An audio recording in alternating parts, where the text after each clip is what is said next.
वक्त की बड़ी खबर के साथ तो बता दें, बिहार में दूसरे दौर के चुनाव के लिए प्रचार का वक्त खत्म हो गया है। शाम 5 बजे तक ही प्रचार का समय था, जो अब पूरा हो चुका है। दूसरे दौर में बिहार के 20 जिलों की 122 सीटों पर चुनाव हो रहे हैं। इस दौर में विजेंद्र यादव, नीतीश मिश्रा, नीरज कुमार बबलू और शीला मंडल सहित 9 मंत्रियों की किस्मत दांव पर है। चुनाव आयोग ने 20 असेंबली सीट के 4109 बूथों को संवेदनशील घोषित किया है। यहां शाम 4 बजे तक ही वोटिंग होगी, बाकी की सीटों पर शाम 6 बजे तक वोटिंग होगी।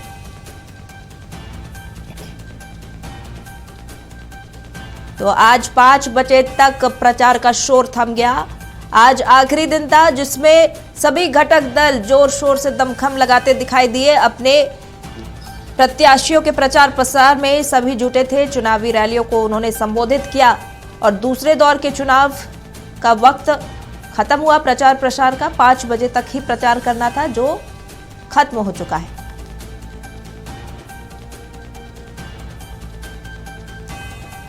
बता दें, दूसरे फेज में 122 सीटों पर 22 जिलों की 122 सीटों पर मतदान होना है। 11 नवंबर को मतदान होंगे। उससे पहले जितना भी प्रचार प्रसार हो सकता था, सभी घटक दलों ने अपने ओर से कोशिश की, जनता को रिझाने का पुरजोर कोशिश की है।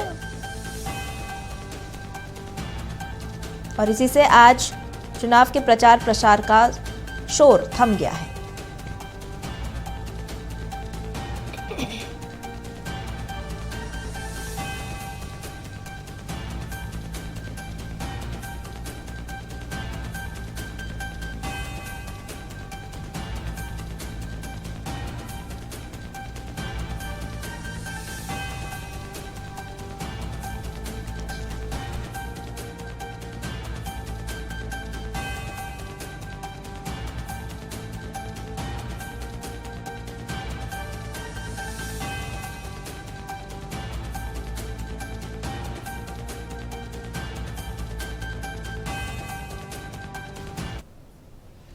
चलिए, ज्यादा जानकारी के साथ हमारे सहयोगी मरगूब आलम और हमारे पॉलिटिकल एडिटर नितेश रंजन हमारे साथ जुड़ रहे हैं। सबसे पहले मरगूब का रुख करेंगे। मरगूब, आज सेकेंड फेज के वोटिंग का, चुनाव प्रचार का आखिरी दिन था और ये समय अब समाप्त हो गया है।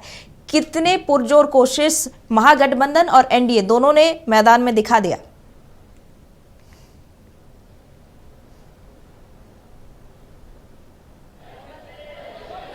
चुनाव प्रचार खत्म। 20 जिलों के 122 विधानसभा क्षेत्रों में अब चुनावी सभा नहीं होगी, चुनाव प्रचार नहीं होगा। उम्मीदवार सिर्फ डोर टू डोर जाकर कैंपेन कर सकते हैं। इस पूरे विधानसभा चुनाव को अगर आप प्रचार को देखेंगे तो शक्तियां और ताकत दोनों गठबंधन ने झोंक दिया। भारतीय जनता पार्टी ने तो इतनी बड़ी फौज उतार दिया। देश के माननीय प्रधानमंत्री, गृह मंत्री, राष्ट्रीय अध्यक्ष जगत प्रकाश नड्डा, 8 प्रदेश के मुख्यमंत्री, कई प्रदेश के उप मुख्यमंत्री, केंद्र के लगभग कई मंत्री, पूरी की पूरी फौज चुनाव प्रचार से लेकर रोड शो तक करने में कर चुके। देश के प्रधानमंत्री ने पटना में रोड शो किया और पूरी तरीके से पूरी ताकत एनडीए ने झोंक दी। जनता दल यू की कमान नीतीश कुमार ने संभाली और दर्जनों चुनावी सभा को संबोधित किया। उपेंद्र कुशवाहा ने संभाली राष्ट्रीय लोक मोर्चा के। चिराग पासवान लगातार चुनावी सभा करते रहे। महागठबंधन की तरफ से 2 ही 3 बड़े चेहरे थे, राहुल गांधी, तेजस्वी यादव, प्रियंका गांधी, मुकेश सहनी। ये 4 बड़े चेहरे थे। इन लोगों ने भी अपनी पूरी ताकत झोंकी और पूरी ताकत झोंकने के बाद लगातार आज भी राहुल गांधी का चुनाव प्रचार था। चुनाव प्रचार को अगर आप देखेंगे तो चुनाव प्रचार 3-4 चीजों के आसपास घूम रहा था।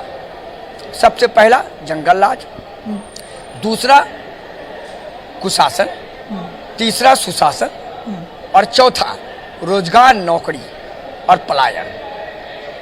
बिल्कुल, ये तमाम मुद्दे हैं। बीजेपी ने जहां वाली बात होगी कि जातीय समीकरण असर दिखा रहा है या ये मुद्दे असर दिखाएंगे? फिलहाल हमारे साथ भागलपुर से हमारे पॉलिटिकल एडिटर नितेश रंजन जुड़े हुए, उनका भी रुख करेंगे। नितेश, आप लगातार ग्राउंड पर मौजूद हैं और जिस तरह से प्रचार प्रसार हुआ है आपने भी देखा है। हालांकि अब प्रचार का शोर थम गया है, ऐसे में क्या लगा, जनता का मूड कैसा दिख रहा है? मतदाता जातीय समीकरण को ज्यादा तरजीह दे रहे हैं या मुद्दों को? देखिए, अगर आप इंडिया अलायंस या एनडीए अलायंस की बात करें तो दोनों ने ही अपनी पूरी ताकत झोंक दी है। जो भी उनके स्टार प्रचारक थे वो अगर आप देखेंगे तो लगातार कैंप कर रहे थे, लगातार जो आज भी जो मैं जिस जगह पर खड़ा हूं, आप हमारे पीछे देख सकते हैं तिलका मांझी जी का जो है वो आपको स्टैच्यू नजर आएगा तिलका मांझी जी का। और ये चौक जो है तिलका मांझी चौक के नाम से फेमस है।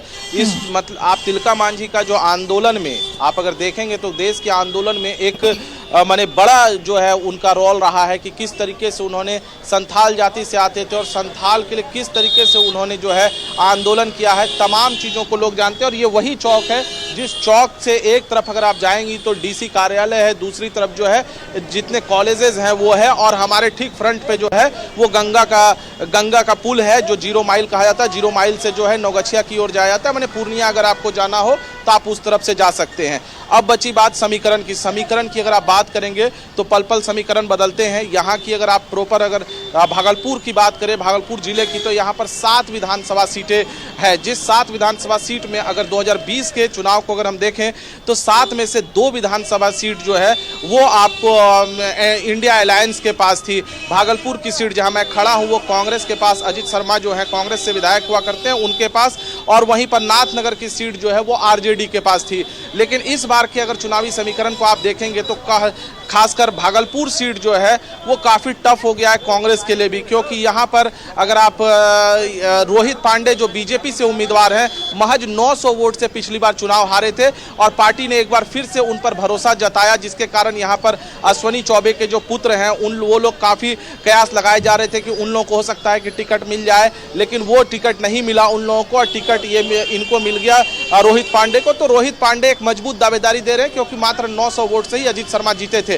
तो उम्मीद जताई जा रही है कि ये सीट जो है हो सकता है कि एनडीए के पक्ष में चला जाए। अब वहीं दूसरी तरफ अगर आप देखेंगे तो कहलगांव सीट जो सबसे हॉट सीट माना जा रहा है, क्योंकि वहां जो है महागठबंधन जो है टूटा है। वहां पर अगर बात करें आप तो कांग्रेस से भी वहां से कैंडिडेट है प्रवीण जी, और आरजेडी ने भी, झारखंड सरकार में मंत्री हैं संजय प्रसाद यादव, उनके जो सुपुत्र है रजनीश यादव वो चुनावी मैदान में, चुनावी दंगल में वो कूदे हुए हैं। और वहीं पर बीजेपी ने अपने सीटिंग कैंडिडेट जो पवन यादव हैं उनकी सीट काट दी थी, यानी पवन यादव को टिकट नहीं दिया। पवन यादव अब इंडिपेंडेंट खड़े हो गए। अब वहां पर बीजेपी की जगह वहां पर जेडीयू चुनाव लड़ रही है, तो वहां चतुष्कोण मुकाबला आपको कहीं ना कहीं कहलगांव में देखने को मिलेगा। और सभी प्रत्याशी अपनी पूरी ताकत आज जो है 5 बजे तक झोंक चुके हैं। अब आगे जो है आप डोर टू डोर कैंपेनिंग होगी, सभी प्रत्याशी मतदाताओं के घर तक जाएंगे और वहां पर वो चाहेंगे कि मतदाता उनके पक्ष में जो है वोट करने के लिए आए। ये 7 सीट में से आप समझ सकती हैं कि जो मैं बार बार कह रहा हूं कि सिचुएशन टफ है इंडिया अलायंस के लिए, खासकर एनडीए के लिए जो है, चूंकि 5 पिछली बार जीते थे, इस बार जो है 2 सीट जो इंडिया अलायंस के वो भी खतरे में पड़ी हुई है। तो यहाँ पर काफ़ी चुनौतियों का सामना मुझे लगता है कि इस जिले में करना होगा। 22,18,000 मतदाता टोटल, अगर मतदाताओं की बात करें तो 22,18,000 मतदाता हैं, वहीं 2258 जो है वो क्लस्टर बनाए गए हैं। तो ऐसे में जो प्रशासनिक व्यवस्था की अगर बात करें, पुलिस प्रशासन की व्यवस्था की बात करें, तो तमाम जो पार्टीज़ हैं वो यहाँ पर मौजूद हैं, यहाँ पर आ चुके हैं। और कल सुबह से ही अगर आप देखेंगी तो पोलिंग बूथ पर जो है पार्टियों का जाना शुरू हो जाएगा। डिस्पैच जो है वो होंगे, ईवीएम मशीन के साथ प्रोसाइडिंग अफसर जो है वो डिस्पैच किए जाएंगे। तो ये तमाम चीज़ें जो है कल होने वाली है, लेकिन आज जो है प्रचार थमा है। थमने के बाद जो है अब देखने वाली बात होगी। देखिए, क्योंकि बिहार में चुनाव प्रचार थम गया है, अगर झारखंड की एक सीट की बात की जाए, घाटशिला विधानसभा, वहां पर भी उपचुनाव है, वहां का भी प्रचार थम गया है। हम एक बार एक बड़ी खबर अपने दर्शकों को बता दें, वहां से भी अपडेट्स है। घाटशिला में प्रचार का वक्त भी अब खत्म हो चुका है। 11 नवंबर को घाटशिला में होने वाले उपचुनाव का प्रत्याशी अब सभा, रोड शो, रैली या लाउडस्पीकर से प्रचार नहीं कर सकते हैं। अलबत्ता प्रत्याशी घर घर जाकर जरूर मतदाताओं से संपर्क कर सकते हैं। बाहरी नेताओं के लिए घाटशिला विधानसभा क्षेत्र में प्रवेश अब वर्जित होगा। पूर्वी सिंहभूम जिला प्रशासन ने निषेधाज्ञा लागू कर दी है। बाहरी नेताओं के तत्काल घाटशिला छोड़ने के निर्देश प्रशासन ने जारी कर दिए हैं। होटल, लॉज, गेस्ट हाउस और धर्मशालाओं में असामाजिक तत्वों और बाहरी व्यक्तियों की आवाजाही पर कड़ी निगरानी रखी जा रही है। चलिए हमारे साथ हमारे सहयोगी नवीन शर्मा वहीं से जुड़े हुए हैं। घाटशिला का भी एक बार ब्यौरा ले लेते हैं। नवीन, जैसे कि घाटशिला में भी प्रचार प्रसार अब थम चुका है, कौन से मुद्दे जो है सबसे ज्यादा गूंजे हैं मैदान में? देखिए स्नेहा, निश्चित तौर पे घाटशिला का जो ये उपचुनाव है महत्वपूर्ण है, ज़बरदस्त भी रहा मुकाबला, और जिस तरीके से दोनों ही तरफ से जो जोर आजमाइश की गई, मेरे ख्याल से घाटशिला के इतिहास में शायद ऐसा पहली बार भी हुआ जब पूरी सरकार घाटशिला में कैंप की। पूरी सरकार से मेरा तात्पर्य है कि तमाम मंत्री विधायक जो हैं वो कैंप किए हुए थे। दूसरी तरफ विपक्ष के पूरे विधायक, नेता, मंत्री, पूर्व मंत्री, तमाम लोग जो हैं वो कैंप किए हुए थे। तो ये जो 25 दिनों का जो ये रण था, ये रण बड़ा ज़बरदस्त रहा। हालांकि प्रचार प्रसार जो है अब थम चुका है और निश्चित तौर पे चूँकि निषेधाज्ञा लागू कर दी गई है, बाहरी लोगों के घाटशिला में रुकने को लेकर के भी प्रतिबंध है, होटलों को भी नोटिस कर दिया गया है। लेकिन इन सब के बीच महत्वपूर्ण ये है कि सौम्य सोरेन और बाबूलाल सोरेन के बीच जो ये मुकाबला है उसमें बाजी कौन मारेगा ये तो 14 तारीख को स्पष्ट होगा। लेकिन जो जोर आजमाइश थी वो ज़बरदस्त थी। आज मुख्यमंत्री हेमंत सोरेन ने रोड शो किया, दूसरी तरफ कल्पना सोरेन ने भी रोड शो की, यानी दोनों ही स्टार प्रचारकों ने यहाँ पर रोड शो किया, मुख्यमंत्री और कल्पना सोरेन ने। दूसरी तरफ अंत में चंपई सोरेन जो हैं वो कई जगहों पर जो है कैंपेन के बाद आखिरी में उन्होंने एक प्रेस कॉन्फ्रेंस की और प्रेस कॉन्फ्रेंस में वो फूट फूट कर रोए, क्योंकि मुख्यमंत्री के द्वारा जो टिप्पणी की गई थी, बैल और सांड जैसा टिप्पणी, इसको लेकर के वो उन्होंने कहा कि मन दुखित है और आखिरकार वो खुद को रोक नहीं पाए और कैमरा के सामने भावुक हो गए। भावुक ही नहीं, वो फूट फूट कर रोने लगे। जाहिर तौर पर इस चुनाव में, घाटशिला उपचुनाव में जो 2-3 बातें मोटे तौर पर मेरी समझ में आती है वो यही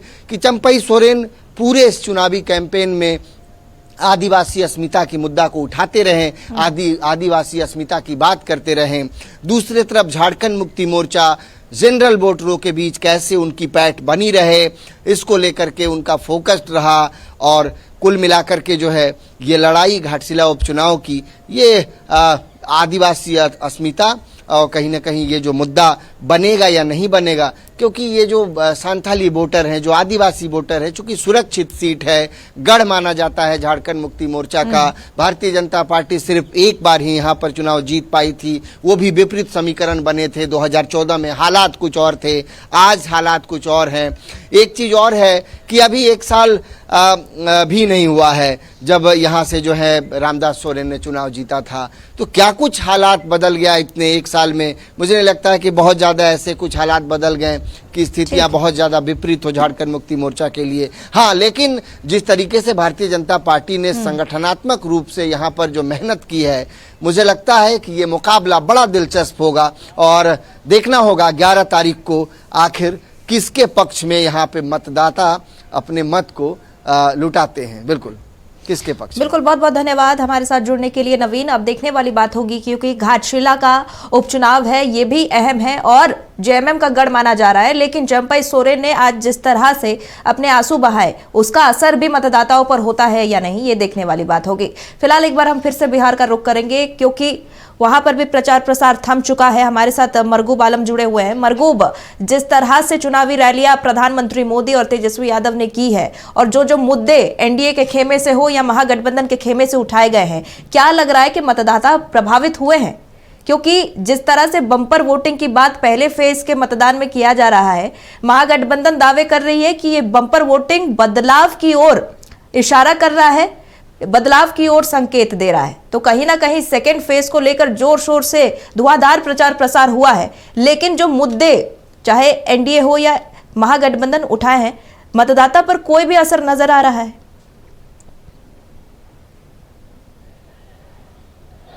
देखिए, मुद्दे का तो असर होता ही है, चुनाव मुद्दे पर लड़े जाते हैं, असर भी होता है। महागठबंधन नौकरी, पलायन और रोजगार की बात करके लगातार पूरे चुनाव मैदान में गया।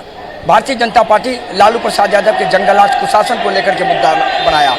तो सवाल यही है, और इन सवालों के बीच कहीं न कहीं एक बड़ा सवाल ये भी है कि जिस तरीके से ये पूरा चुनाव प्रचार हुआ और जो पिछले 2, 4, 5, 7, 8 दिनों में कट्टे वाली बात आई, प्रधानमंत्री ने जो कहा कि तेजस्वी यादव ने कांग्रेस के लोगों के सर पर कट्टा डाल करके कह सकते हैं कि उन्होंने मुख्यमंत्री पद की उम्मीदवारी की घोषणा कराई। उसके बाद कल उन्होंने कट्टे वाले एक गाना गा दी, 6 इंच छोटा नवकट्टा वाली बात। तो वो एक बहुत बड़ा मुद्दा बना और उसको कांग्रेस और महागठबंधन ने मुद्दा बना दिया कि बिहार के अस्मिता के साथ देश के प्रधानमंत्री बिहार को बदनाम कर रहे हैं।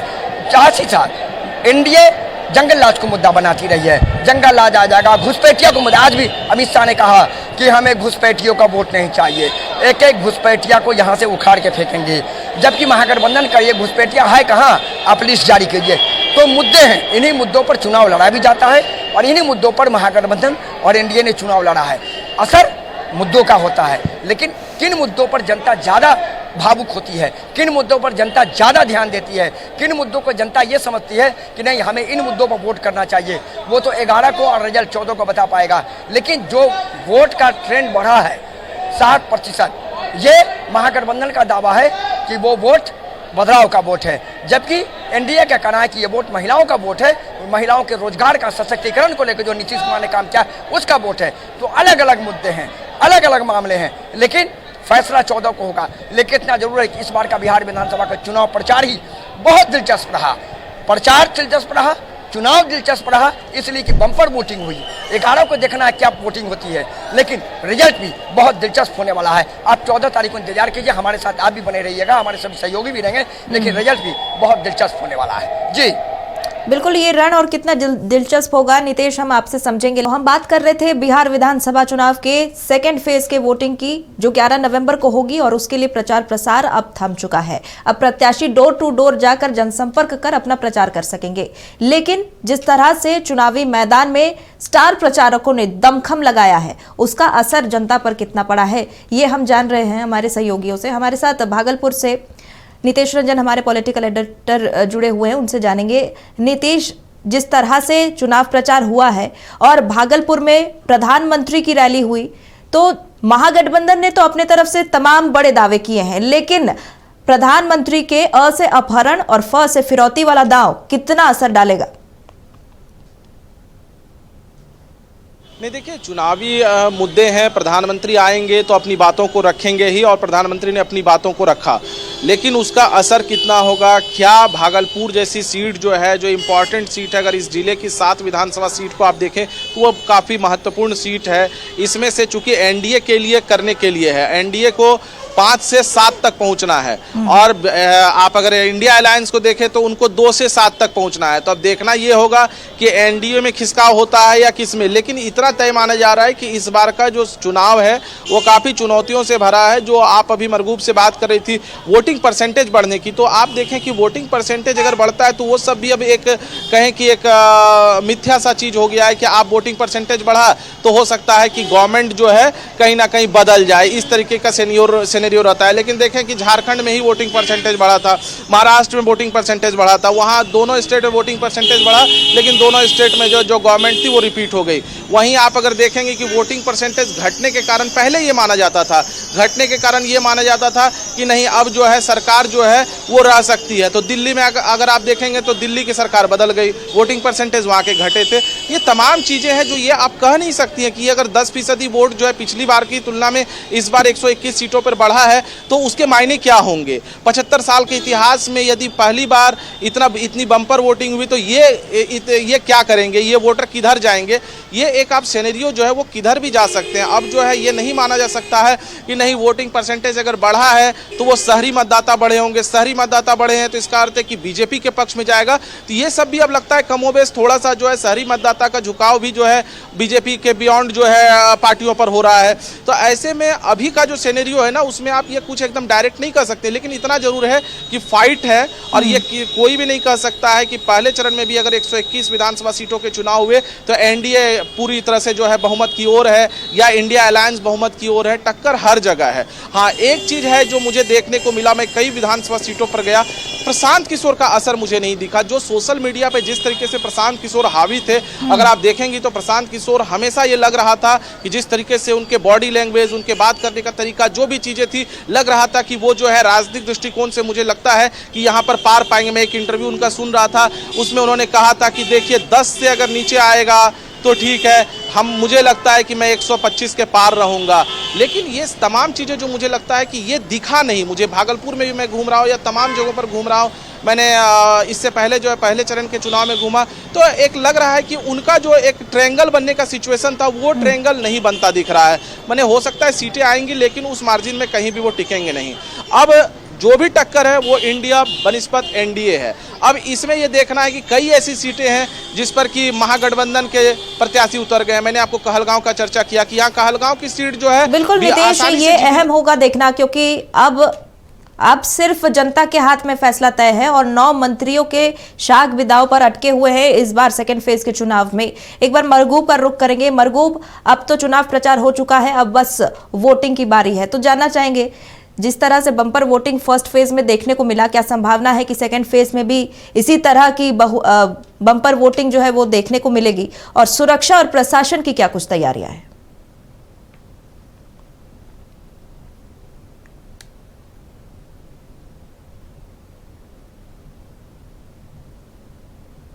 चलिए, मरगूब हमारे साथ किसी कारण से नहीं जुड़ पा रहे हैं, लेकिन हम लगातार अपडेट्स दे रहे हैं। फिलहाल बहुत बहुत धन्यवाद हमारे दोनों सहयोगियों का आज।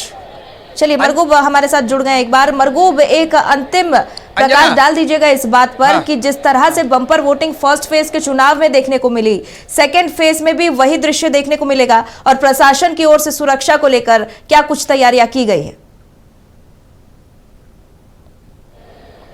देखिए, दोनों सवाल के जवाब हम आपको बहुत जल्द देते हैं। प्रशासन की सुरक्षा व्यवस्था यह है, प्रत्येक बूथ पर केंद्रीय रिजर्व पुलिस बल रहेंगे, बूथ के अंदर, बूथ के बाहर बिहार पुलिस के दस्ते रहेंगे, और त्रिस्तरीय सुरक्षा व्यवस्था बनाई गई है।